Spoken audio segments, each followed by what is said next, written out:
need to worry. Dahil God created us in His own image.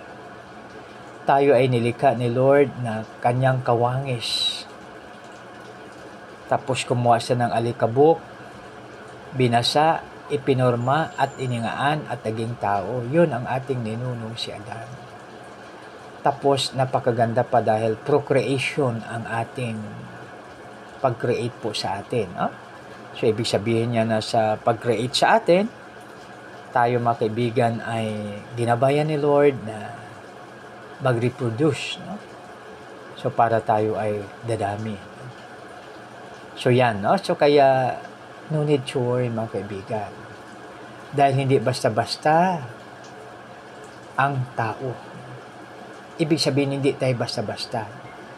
Ano man po ang kalagayan sa buhay natin, ano man tayo, pantay-pantay po tayo sa harapan ng ating Panginoon at ang ating Panginoon ay love na po tayo. No? Kaya no need to worry, huwag tayo matakot. No?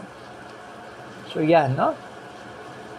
Dahil pag matakot tayo, apektado ang ating tinatawag natin na sa ating katawan, no? Yung ating panunaw, no? Yung ating lahat sa ating katawan ay apektado. Circulatory, tapos pag high blood tayo, tapos matakot pa tayo, lalo tayo nahirapan. So alam nyo ba yung sa panahon ng COVID, no? Yung ating pandemic, marami doon na lumala dahil sa takot. No? Kaya pag halimbawa mayroong sakit, no need to worry. Bakit? No? Dahil si Lord ay the best doctor. No? So, minsan natatakot tayo. So, isa sa mga takot natin, yung mga unknown na mga takot yung nagkasakit tayo. Sabihin natin, paano na lang kung magkasakit sa akin? Sino na lang magdala sa akin sa ospital? Sino na lang maggasto sa akin? Sino na lang ang ganito ganyan? Sino magbabantay sa akin? No? So, may solusyon yan. So, ito yung fear of the unknown. No? So, natatakot tayo. So, alalahanin natin. No? Siyempre, gawin po natin ang ating makakaya. No? Kaya, napakaganda yung tinatawag natin na savings. No? Kasi mayroong grupo na bata pa po sila, nagsisave na po sila. So, parang gusto kong i-recommend, no? Ang ginagawa po nila, mga kaibigan, ay ganito po ang kanilang ginagawa. Ang ginagawa po nila ay every week, mayroon silang 20 pesos na yung pinaka-minimum po ha. Mayroon silang 20 pesos na savings, no? Pero may passbook, mga kaibigan, at dinideposito at ang City Hall ang siyang in charge nito, no? So ibig sabihin mayroong departamento sa City Hall na yun ang ginagawa, no? So yun yung mga bata, no? So sa ngayon, ibig sabihin na sa murang isip nila, tinuturuan na sila kung paano mag-save, na parang pagdating ng panahon, mayroong silang gagamitin, no? Parang isang langgam, mga kaibigan, no? Ang langgam ay pinakamaliit na nilalang, no? Ibig sabihin isa sa mga maliit, no? Kasi mayroon pang maliit, yung tungaw o kung ano pa, no? So ngayon, ang ginagawa ng langgam, tulad nitong tag-ulan, hindi na sila lumalabas, nagtatago po sila, no? Kaya mga kaibigan, baka may makita tayo na yung momo natin, no? Halimbawa, yung isang pirasong kanin na nahulog. Kung halimbawa may mga langgam na, huwag na nating tirisin, hayaan na lang natin yung mga langgam na makadating doon sa kanilang lungga upang magkaroon sila ng pagkain na preserve nila. Pagdating ng tag-ulan, mayroon po silang kakainin. No? Kaya napakaganda, mga kaibigan, pag mayroon tayong makikita na gano'n, parang sa atin, parang paalaala po sa atin. No? Kaya ako pag may makita na langgam na gano'n ang ginagawa, parang gusto kong kunin ang momo at saka kung saan dalhin. Pero ang problema naman, hindi natin alam kung saan pupunta. No? Kaya hayaan na lang po sila. So yan, no? Yung langgam, hayaan na lang po. No? So kaya makaibigan yung ating mga... Kasi ako po ay farmers, makaibigan. Kaya halimbawa, doon pa lang sa farm, mayroon ng mga tinatawag na usik. Ibig sabihin, may mga nalalaglag. Sa pagkain natin, mayroon na rin nalalaglag. No? Kasi mayroong mga preservation yan. No? Ibig sabihin, mayroong tinatawag na nakalaan sila sa mga kung anumang bagay. Diba, langgam, yung ating pusa, yung ating mga alaga, kung hindi sila breed, o hindi breed, no? Hindi sila breeding na tinatawag natin. So yun mga kaibigan, no? So yan ang gagawin natin, no? So ibig sabihin yung takot natin ay mababawasan kung gawin natin ang tamang paraan. Doon naman ngayon papasok ang wisdom, no? So halimbawa, so ganito mga kaibigan, mayroon akong nakita na post sa social media, no? Mayroong isang tatay na nanawagan po. Pero yung kanyang mga anak ay mga professional na, mayroong doktor, mayroong nurse na nasa ibang bansa, no? Alam niyo ang panawagan niya, sabi niya, mga anak, matanda na po ako, kunin niyo na po ako rito.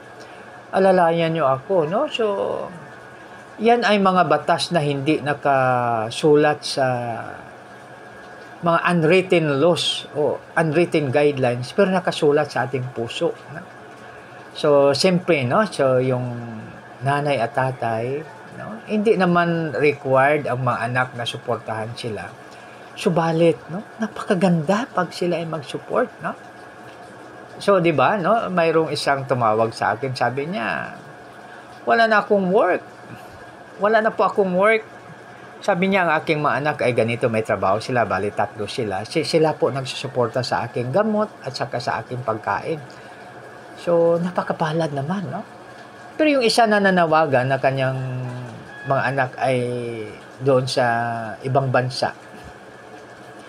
Sabi niya, mga anak, tulungan niyo ako, matanda na ako, no?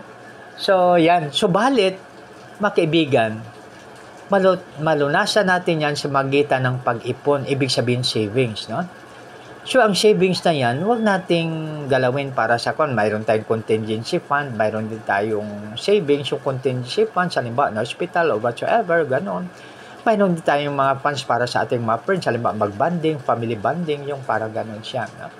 Kaya mayroong tinatawag na napakaganda yung insurance, pero marami naman tayong naluloko sa insurance, so kaya piliin natin yung maganda, no? So, ibig sabihin, we will pray first before we get an insurance para magaling. So, ano ibig sabihin yun? Para mabawasan yung takot. Mabawasan yung pag-alala ng pamilya na kung ano man ang mangyari kay mommy at daddy, insured na, doon na lang. No? So, yan, tulad yung tinatawag natin na St. Peter. No? So, ibig sabihin na parang piniprepare natin yung ano man ang mangyari. Whatsoever happen, nandyan. No? At ang ating government naman ay tumutulong. No? Kaya hindi tayo dapat mag-alala, huwag tayo dapat matakot sa mga ganung bagay dahil lahat ay magawa ng paraan. At alalahanin natin, whatever the problem that we may encounter, there is always a solution. Alalahanin natin mga kapatid, na pinag-usapan po natin ngayon ay takot. No? Para maiwasan ang takot, alalahanin po natin na anuman ang ating mga pagsubok sa buhay, anuman ang mahamon sa ating buhay, nagpapalungkot sa atin, nagbigay sa atin ng takot, ay mayroong lahat yang solusyon. Ayan, yun ang tandaan natin. Hindi natin alam kung anong solusyon, basta ang mahalaga, mayroong solusyon dahil mayroong tutulong. Unang-una ang family. Ha? Kaya dapat ang family natin ay huwag nating pabayaan. Ha? So, family first, no? So, of course, God first, no? Una muna si Lord, tapos ang ating pamilya, of course, ang ating sarili, ating pamilya at ating bayan, ha?